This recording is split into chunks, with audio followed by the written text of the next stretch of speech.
first, he has laid it out right from the beginning that regardless of what anybody looks at it, even though our current difficulties, according to him, are the doing of two things.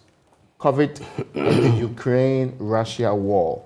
He's mentioned those two as the most important contributing factors. But he says, despite that situation, it is better than the fundamentals the NDC had between 2013 and 2016. Are you disputing this? I think the Vice President has failed to address the fundamental question facing the economy.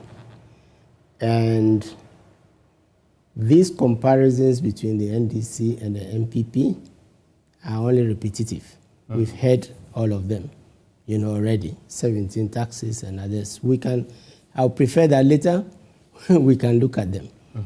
But the fundamental thing facing us is that the Vice President is the chairman of the Economic Management Team. The budget was presented, the markets were not convinced.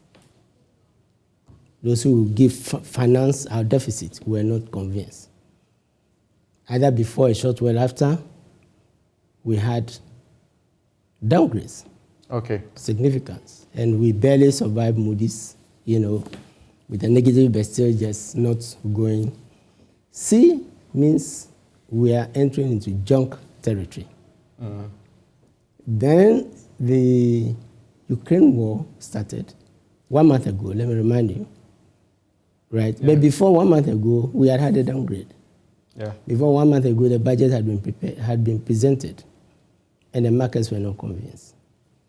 2, the Minister for Finance made a statement that was to convince Ghanaians and the markets, that they had the wherewithal to change course. Then His Excellency, the President, presented SONA. In all this, the markets are still not convinced. You will agree with me. Ghanaians are not convinced. Or let's say the majority of Ghanaians are not convinced because petrol prices and others, So the fundamental question from the chairman of the Economic Management Team is, what else? Didn't the President, what else didn't the Minister for Finance present to the nation? Okay. You can tell me the one new thing, which is different from what, they have said, which the Vice President has said. To that extent, it's an anticlimax.